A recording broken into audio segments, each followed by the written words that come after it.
چند دن کے بعد حضرت فاروق اعظم کی شہادت ہو جائے گی اور حضرت فاروق اعظم شہید ہو جائیں گے۔ اس طریقے سے یہ خواب جو ہے وہ آپ کو نظر آیا اور یہ خواب نے شہادت بتایا۔ پھر فاروق اعظم نے حج میں ہی دعا کی تھی، اللہ سلطنت بہت بڑھ چکی ہے، 3 بر اعظموں پہ حکومت ہے، لوگ بہت بڑھ چکے ہیں، اس سے پہلے کہ میں بے بس ہو جاؤں اور لوگوں کو سنبھال نہ سکوں تو مجھے اپنی بارگاہ میں بلا لے۔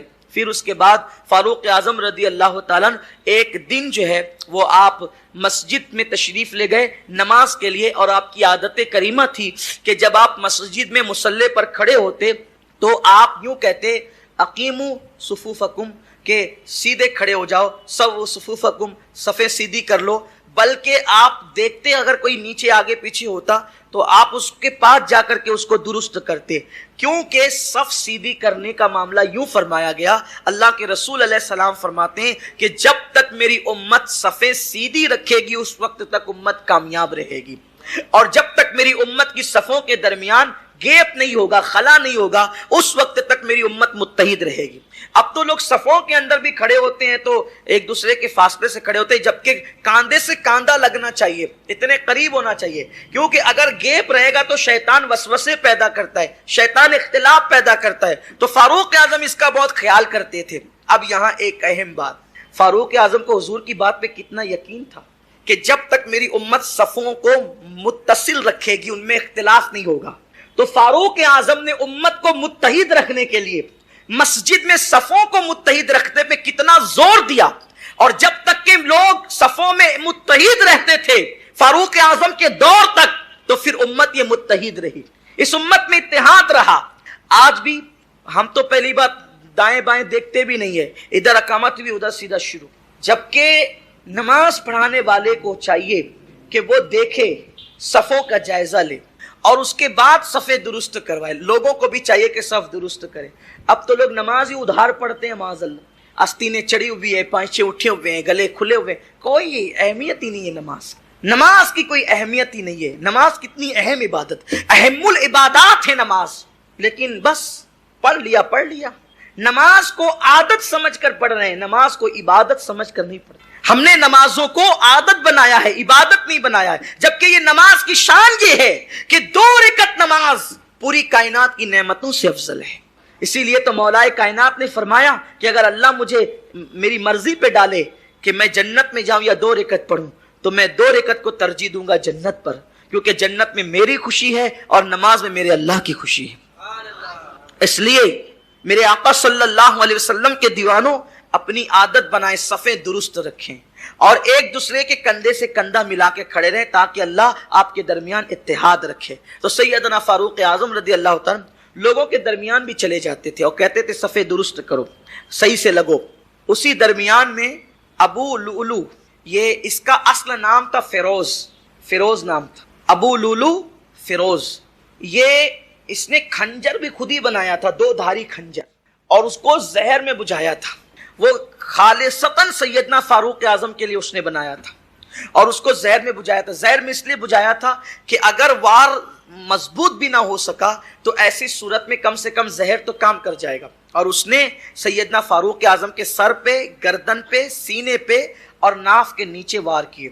سیدنا فاروق اعظم زخمی ہوئے اور زخمی ہونے کے بعد جو ہے تقریباً 7 لوگوں کو اس نے اور شہید کیا، اسی کھنجر سے 7 لوگ اور شہید ہوئے۔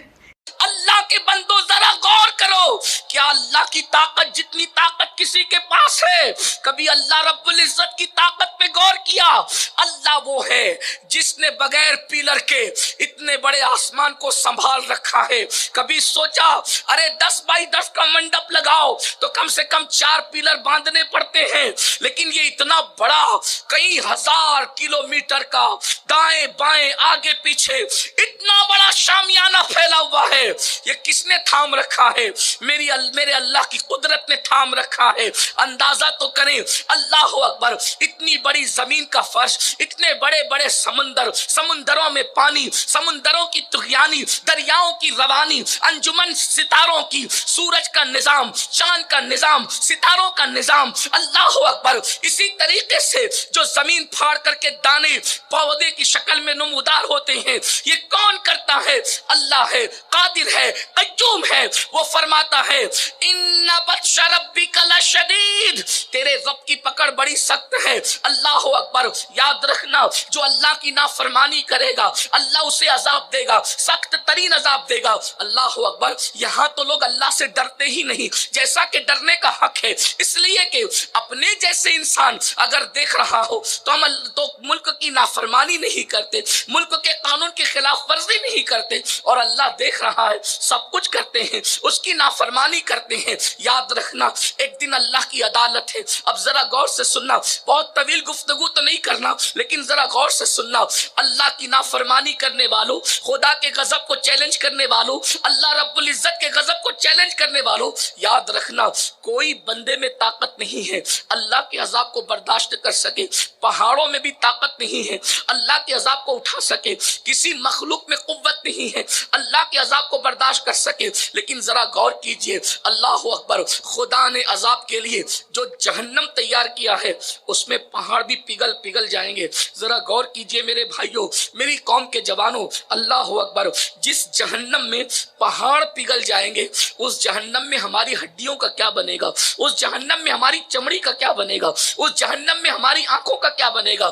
کبھی نہیں سوچتے؟ اللہ کا اعلان ہے ان عذاب ربک لواقع ما له من دافع۔ اللہ اکبر، تیرے رب کا عذاب واقع ہو کر رہے گا، اور جب اللہ عذاب نازل کرنے کا فیصلہ کر لے تو دنیا کی کوئی طاقت آپ کو ہمیں بچا نہیں سکتی۔ اور اللہ رب العزت ایک دن میدان محشر منعقد کرے گا جسے قیامت کا دن کہتے ہیں۔ قیامت کا دن آپ ذرا غور کریں، یہ بھی علم نہ ہونے سے کتنی مصیبتیں ہیں کہ قیامت کا نام سن کر لوگ نعرے لگاتے ہیں کہ قیامت ہوگی۔ قیامت کا مطلب کیا ہے؟ قیامت بنا ہے قیام سے، قیام کہتے ہیں کھڑے ہونے کو۔ اس دن سب کو کھڑے ہونا ہوگا، اللہ کی عدالت میں سب کو کھڑے ہونا ہوگا۔ کھڑے ہونے پہ نعرے لگاتے ہو؟ صحابہ کرام نے پوچھا یا رسول اللہ صلی اللہ علیہ وآلہ وسلم کتنا کھڑے ہونا پڑے گا؟ آقا ارشاد فرماتے کم سے کم 1000 سال تک کھڑے رہنا پڑے گا، اور 1000 سال تک اس انداز میں کھڑے رہنا پڑے گا۔ یہ میرے بھائی جو کھڑے ہیں، میری دل کی ہمدردیاں ان کے ساتھ ہے۔ گھنٹہ بھر کھڑے رہو تو پیر تکلیف کرتے ہیں۔ اللہ اکبر، سوچو تو صحیح، 1000 سال تک کھڑے رہنا ہے۔ میں حدیث کے حوالے سے بات کر رہا ہوں۔ اللہ اکبر، اس دن کی تیاری کر لو، اس دن کے لیے غور کر لو، اس دن نجات کی صورت کیا ہوگی۔ یاد رکھنا، اللہ اکبر، گالیاں دینے والوں، رشوت کھانے والوں، حرام لقمے کھانے والوں، سود کے دھندے کرنے والوں، عورتوں پر پاپ کی نظریں ڈالنے والوں، گناہ کرنے والوں، سارے جرائم کر کے سوچتے ہو کہ جنت میرے باپ کی ہے۔ میرے بھائی، جو تمہیں یہ سبق پڑھا رہا ہے وہ تمہارا دشمن ہے، دشمن۔ جنت باپ کی نہیں ہے، کسی کے باپ کی جنت نہیں ہے۔ بلکہ مجھے تو یہاں ایک بات یاد آتی ہے، اگر یہ بات کہنے کا کسی کو حق تھا تو وہ مصطفیٰ جان رحمت کی اولاد تھی، یا تو سیدہ فاطمہ کو حق تھا، یا تو سیدہ زینب بنت محمد کو حق تھا، یا تو ام کلثوم بنت محمد کو حق تھا، یا تو رقیہ بنت محمد کو حق تھا، یا ابراہیم ابن محمد کو حق تھا، یا قاسم ابن محمد کو حق تھا کہ جنت ہمارے باپ کی ہے۔ لیکن کبھی ان لوگوں نے یہ بات نہیں کہی، جن کو کہنے کا حق تھا انہوں نے کبھی نہیں کہا جنت ہمارے باپ کی ہے۔ اور جن کا حال یہ ہے کہ جن کا وضو درست نہیں، جن کا غسل درست نہیں، جنہیں 5 کلمے یاد نہیں، جو کبھی مسجد کا منہ فجر کی نماز میں مہینوں مہینوں نہیں دیکھتے، وہ یہ دعویٰ کر رہے کہ جنت ہمارے باپ کی ہے۔ یاد رکھنا، یہاں جتنی اونچی اڑان اڑ رہے ہو اڑ لو، یہاں جتنے بڑے بڑے دعوے کر رہے ہو کر لو، ایک دن آخرت ہے، میدان محشر ہے۔ تھوڑی دیر توجہ سے سن لو کس کو کہتے ہیں محشر۔ قرآن کہتا ہے یوم یقوم الروح والملائکہ صفا لا یتکلمون الا من اذن۔ اللہ ارشاد فرماتا ہے جسے قیامت کہتے ہیں، اللہ فرما رہا ہے۔ اللہ، کچھ لوگ کہتے ہیں قوم کو اتنا نہ ڈراؤ، حضور ڈرانے ہی آئے تھے۔ یا ایھا المدثر قم فانذر، اے کمبل اوڑھنے والے حبیب اٹھئے اور اپنی قوم کو ڈرائیے۔ حضور ڈرانے آئے تھے، حضور ڈرانے آئے تھے، اللہ کے رسول ڈرانے آئے تھے۔ وہ بشیر بھی ہیں مگر وہ نذیر بھی ہیں، اور ہم حضور کی ساری صفات کے ساتھ حضور کو مانتے ہیں، اس لیے کہ ہمارے امام اہل سنت کی فکر یہی ہے کہ اللہ نے نبی کو جو جو شان عطا کی ہے ہم نبی کی اس شان کے مطابق نبی کو مانیں، اپنی طبیعت سے نہیں، اللہ کے مرضی کے مطابق رسول اللہ کو مانا جائے۔ قرآن کہتا ہے یوم یقوم الروح، والملائکہ صفا لا یتکلمون الا من اذن. قیامت کا دن وہ دن ہے کہ جبریل علیہ السلام اور سارے فرشتے اللہ کی ہیبت سے تھر تھر کانپتے ہوں گے. فرشتے تھر تھر کانپتے ہوں گے. وہ جبریل جو فرشتوں کا سردار ہے، سید الملائکہ ہے، اور اس اعتبار سے کہ انہوں نے ہر نبی کو دیکھا ہے تو ہر نبی کا صحابی ہے. کائنات میں کوئی ایسا ہے جو ہر نبی کا صحابی ہو؟ جبریل اس ہستی کا نام ہے جو ہر نبی کا صحابی ہے. آدم کو انہوں نے دیکھا، نوح کو انہوں نے دیکھا، شیس کو انہوں نے دیکھا، ادریس کو انہوں نے دیکھا، داؤد کو انہوں نے دیکھا، سلیمان کو انہوں نے دیکھا، ایوب کو انہوں نے دیکھا، ذوالکفل کو انہوں نے دیکھا، عزیر کو انہوں نے دیکھا، یوسف کو انہوں نے دیکھا، اسحاق کو انہوں نے دیکھا، اسماعیل کو انہوں نے دیکھا، ابراہیم کو انہوں نے دیکھا. اور اللہ اکبر بار بار دیکھا. اور اللہ جب آمنہ کے لال کی باری آئی تو جبریل نے کم و بیش 6000 مرتبہ مصطفیٰ جان رحمت کو دیکھا. جبریل وہ فرشتہ ہے جس نے کم و بیش کہہ رہا ہوں، اور بھی کوئی تحقیق کرے تو بات بڑی ہوگی، لیکن میری اپنی معلومات میں قرآن کا طالب علم، سیرت مصطفیٰ کا طالب علم ہونے کے اعتبار سے کم و بیش 6000 مرتبہ جبریل نے حضور علیہ السلام. اور حضور کے دیکھنے کی شان کیا ہے بھائی؟ جو حضور کو دیکھ لے اس پر جہنم حرام ہو جاتی ہے. جو حضور کو دیکھ لے اس پہ جہنم حرام ہو جاتی ہے. غیر معصوم دیکھ لے، ایمان لے آئے اور ایمان پہ چلا جائے تو اس پر جہنم حرام ہوتی ہے. جب معصوم فرشتہ حضور کو دیکھے، وہ بھی فرشتہ نہیں بلکہ فرشتوں کا سردار، سدرۃ المنتہا پہ رہنے والا، اور حضور سے پیار کتنا کرتا ہے یہ فرشتہ، اتنے قریب رہتا ہے عرش کے سدرۃ المنتہا پر، مگر وہاں بھی اس کا دل نہیں لگتا. بار بار تمنا کرتا ہے کاش کوئی کام آ جائے اور اسی کے بہانے مجھے مدینے جانے کا موقع مل جائے اور آمنہ کے لال کا دیدار ہو جائے. اسی کو حضرت مولانا حسن بڑی شان سے کہتے ہیں، بے لقائی یار ان کو چین آ جاتا اگر، بے لقائی یار ان کو چین آ جاتا اگر، بار بار آتے نہ یوں جبریل سدرہ چھوڑ کر. اور میرے امام کہتے چمن طیبہ ہے وہ باغ کہ مرغ سدرہ برس و چکے ہیں جہاں بلبل شیدا ہو کر. اس شان کا فرشتہ جس نے ہر نبی کی بارگاہ میں حاضری دی ہے. قرآن کہتا یوم یقوم الروح والملائکہ صفا لا یتکلمون الا من اذن. وہ جبریل بھی قیامت میں تھر تھر کریں گے اور سارے فرشتے کوئی کلام بھی کرنے کی ہمت نہیں کرے گا اللہ کی بارگاہ. تھوڑا دھیان دیجئے، بہت دھیان سے تو سن رہے ہو لیکن تھوڑا دھیان غور کرو. بنکاپور اور گرد نواسے عرس قادری میں آنے والوں غور کیجئے، جہاں سید الملائکہ تھر تھر کانپ رہے ہیں، معصوموں کا سردار ہے، وہاں میری اور آپ کی کیا حیثیت؟ اس دن کے لیے ہم نے کیا تیاری؟ قرآن کہتا ہے وَلْتَنْظُرْ نَفْسٌ مَا قَدَّمَتْ لِغَدٍ. اس دن کے لیے کچھ کیا بھیج رہے ہو، ذرا غور کرو کیا بھیجا ہے. اگر اس دن کے لیے نیکی بھی بھیجو گے تو بھی آدمی کو ڈرنا. کیا جبریل کے پاس نیکی نہیں؟ وہ تھر تھر کانپ رہے، فرشتے تھر تھر. اللہ فرماتا ہے کوئی کلام نہیں کر سکے گا الا من اذن. اور یہ الا من اذن جو ہے علماء جانتے ہیں یہ الا من اذن کو وہ ایک ہی ذات ہے، وہ ایک ہی ذات جس کو کلام کرنے کی اجازت ملے گی وہ ایک ہی ذات ہے، ان کے سوا کوئی کلام نہیں کر سکے. اور وہ ذات مصطفیٰ جان رحمت کی ذات، وہاں کوئی کلام. حضرت آدم کلام نہیں کریں گے اس دن جسے قیامت کہتے ہیں. آج ہماری نوجوان چھوکرے کہتے ہیں قیامت میں جو ہوگا دیکھا جائے گا، ہم دیکھیں گے. کیا دیکھو گے بھائی، کیا دیکھو؟ مجھے یہاں شاید میں نے کہیں یہ روایت پڑھی بیان کی لیکن مجھے یہاں یاد آ رہی ہے تاکہ میں، حالانکہ میرا عنوان آج میں نے وہ نہیں لیا لیکن بات آ گئی ہے تو آپ کی اجازت سے عرض کروں کہ قیامت کیا ہے. ذرا یہ تو آپ نے فرشتوں کا ذکر سنا، قرآن کے ذریعے سے حدیث سنیے. ایک مرتبہ امیر المومنین غیظ المنافقین امام المجاہدین امام المشاہدین جانشین رسول خلیفہ دوم سیدنا عمر ابن خطاب رضی اللہ تعالیٰ عنہ، جن کا ذکر توریت میں ہے، انجیل میں ہے، زبور میں ہے، قرآن میں ہے، اور قرآن کی کم و بیش 22 آیتیں فاروق اعظم کی رائے کی تائید میں اللہ نے نازل فرمائی ہے. جس کی زبان پر خدا کا کلام جاری ہوتا ہے اسے عمر ابن خطاب کہتے ہیں. ہاں ایک بات اور بتا دوں آپ کو، نور الابصار میں لکھا ہوا ہے یہ صدیق اکبر، فاروق اعظم، عثمان غنی، مولا علی، حضور کے 4 یار وہ ہیں کہ سلیمان علیہ السلام کی کشتی پر ان 4 ناموں کی تختیاں لگائی گئی تھی.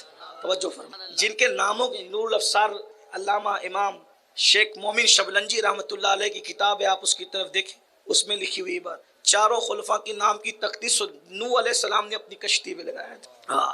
جن کے ناموں کی تختیاں نوح علیہ السلام اپنی کشتی پہ لگاتے ہیں، ان میں سے دوسرے نمبر کا یار ہے جسے عمر ابن خطاب کہتے ہیں. اب ذرا سنیے، اور پھر ایک اہم بات، حضور علیہ السلام نے ان کا نام لے کر ان کو جنت کی بشارت. ابو داؤد کی روایت ہے، میرے آقا فرماتے ہیں ابو بکر فی الجنہ، عمر فی الجنہ، عثمان فی الجنہ، علی فی الجنہ، سعد فی الجنہ، سعید فی الجنہ، ابو عبیدہ ابن الجرہ فی الجنہ، اور سعید بن زید فی الجنہ. حضور علیہ السلام نے ان لوگوں کو جنت کی بشارت. دوسرے نمبر پہ فاروق ہے، عمر فی الجنہ. علماء موجود ہیں، حضور جس کے لیے کہہ دے کہ یہ جنتی ہے تو ہمارے عقیدے میں وہ ایسا ہی جنتی ہے.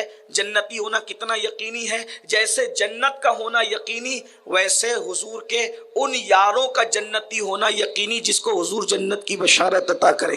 کیونکہ جس زبان نے جنت کا پتہ دیا ہے اسی زبان نے جنتی ہونے کا پتہ دیا ہے. بہرحال اتنی عظیم ہستی میں تعارف کرا رہا ہوں. ایک اور حدیث سن لے فاروق اعظم کے لیے.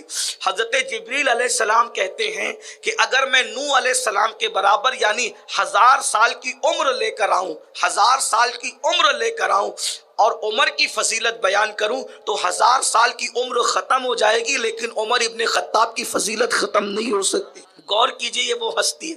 اب یہ ہستی فاروق اعظم، اب ذرا غور سے سنیے، یہ ملتے ہیں سیدنا حضرت کعب احبار سے. یہ کعب صحابی نہیں ہے، حضرت کعب تابعی ہیں. یہ فاروق اعظم کے دور میں مسلمان ہوئے تھے اور ان کو توریت، انجیل، زبور کا علم تھا. بہت بڑے عالم تھے آسمانی کتابوں کے.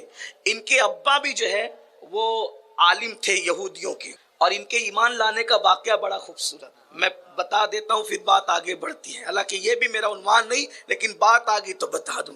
ان کا ابا جو تھا بہت بڑا عالم تھا، علامہ تھا، سمجھانے کے لیے کہہ رہا ہوں، علامہ عالم تھا. کس کا؟ توریت کا، یہودیوں کا، انجیل کا، زبور کا عالم تھا. تو اس کے پاس توریت کی ایک اصلی تختی موجود تھی. ایک تو وہ کہ نقل در نقل لوگوں نے اپنے پاس رکھی تھی، یعنی وہ اتنا مستند عالم تھا یہودیوں کا ان کا ابا کہ اس کے پاس اوریجنل جو آسمان سے تختی آئی تھی اس میں سے ایک تختی موجود تھی. اور وہ کیا کرتا تھا، وہ تختی چھپا کے رکھتا تھا، بیوی سے بھی چھپا کے رکھتا تھا، بچوں سے بھی، اور اپنے مریدوں سے، چاہنے ماننے والوں سے بھی چھپا کے رکھتا تھا.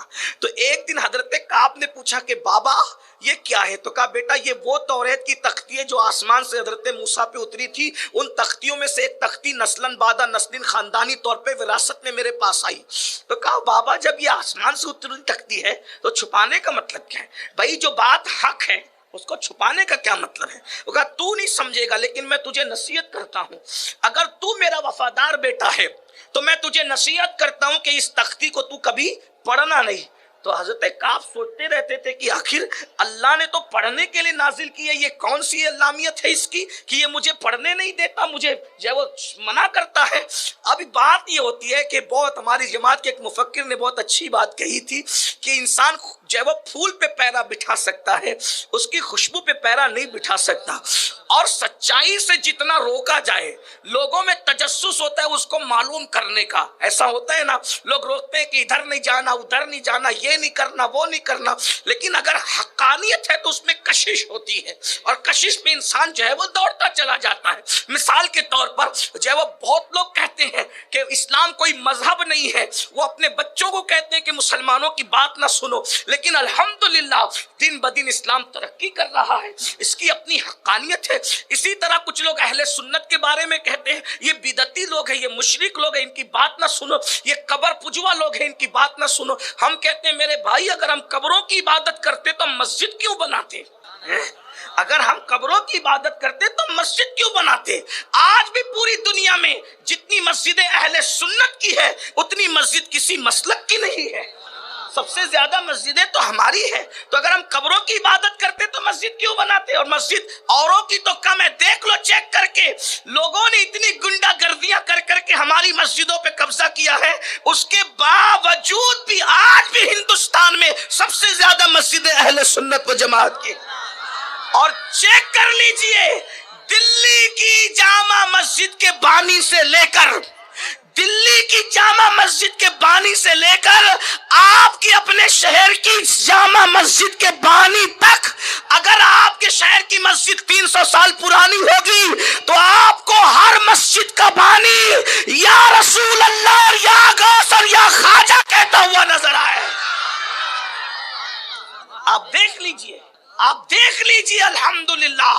تو آج بھی قبضہ کرنے کے بعد بھی لوگ ہماری مسجدیں اب بھی زیادہ ہے، الحمد، نکالی سینکڑوں نہریں کہ پانی کچھ تو کم ہوگا، نکالی سینکڑوں نہریں کہ پانی کچھ تو کم ہوگا، مگر پھر بھی میرے دریا کی طغیانی نہیں جاتی، مگر پھر بھی میرے دریا کی طغیانی نہیں جاتی۔ اللہ اکبر، توجہ فرمائے، غور کریں۔ لوگوں نے 1 صدی پہلے پوری جماعت بنائی، عرس نہیں ہونے دیں گے، لیکن 1 صدی پہلے جتنے عرس میں آتے تھے اس سے 10%، 20%، 50% اور بڑھتے ہی جا رہے ہیں۔ پہلے غریب نواز کے عرس ہوتا تھا تو لوگ بیل گاڑیوں سے گھوڑے کھچر پہ جاتے تھے، اور اب تو لوگ ٹرین سے بھی جاتے ہیں، فلائٹ سے بھی جاتے ہیں، پھر بھی لوگوں کو ٹکٹ نہ فلائٹ کا ملتا ہے نہ ٹرین کا ملتا ہے، تو اتنے جا کیسے رہے؟ ایک اجتماع کرو تو نانی یاد آتی ہے، پوسٹر چپکاتے چپکاتے غریب نواز کے عرس کا نہ کوئی پوسٹر ہے نہ کوئی اعلان ہے۔ جیسے ہی افق پر چاند نظر آیا رجب کا، سارے قافلے غریب نواز کے مزار کی طرف۔ اور آپ کے عرس میں کشش کیا ہے؟ تو بریلی سے اجمیر کی منقبت میں آواز یہ آتی ہے، خواجہ ہند وہ دربار اعلیٰ تیرا، کبھی محروم نہیں مانگنے والا تیرا۔ لوگوں نے بہت روکا یہ بھی، بھائی ہم کیا بدعتی ہوں گے؟ بدعتی تو وہ ہوتے ہیں جو سنت کے خلاف کام کرتے ہیں۔ جو ہم نے کوئی سنت کے خلاف کام کیا ہو تو بتا۔